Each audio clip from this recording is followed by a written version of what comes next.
right, I'm going to take you through moves number 6 through 9 for Songahm 5. We are going to just quickly go through the first 5 moves, and then I'll walk you through the transition to the next part since it's a little bit weird.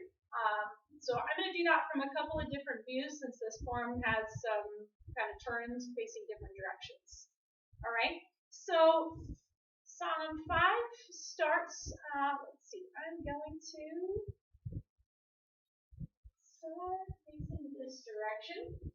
So it starts stepping out to the right, and then our right foot's going to step to front stance, twin outer forearm lock, number 2 front kick, front stance, and focus, reverse ridge hand strike. Adjusting to back stance, number 1 round kick, back stance, double knife hand block. That's our first 5 moves that we worked on in week number 1.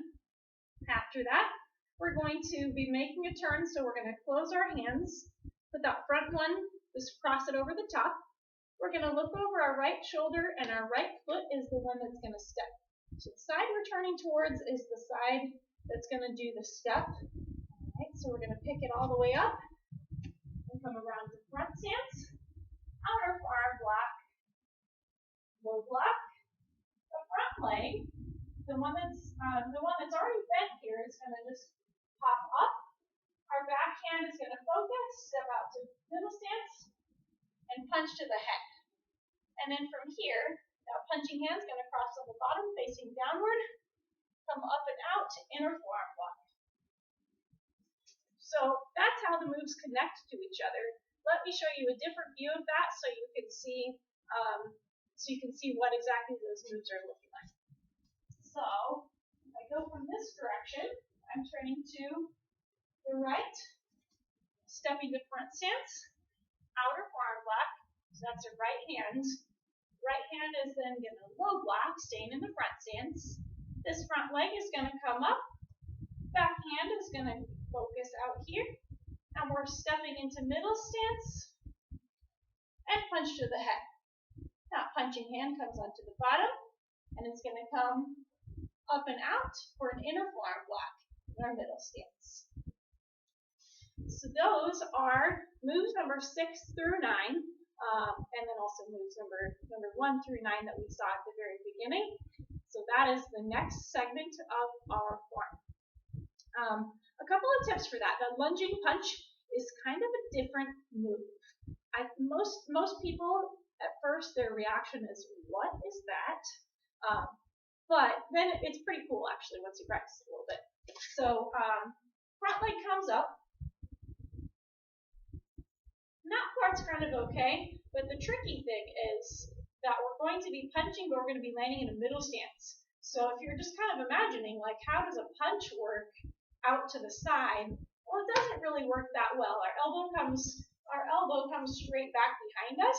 So if we're trying to punch from the side, our elbow can't really go behind that fist the way that it should for a punch. So that wouldn't really be a very strong way to punch. So the secret for this one is that we want the punch to start when our body is still pointed forward, and our body is gonna twist and face to the side at the very last second.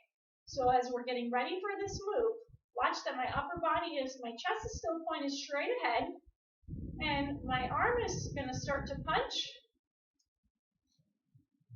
And by the time my foot's coming down, and I'm kind of finishing that punch, I've already extended my arm out here, and then it's just going to twist at the very end.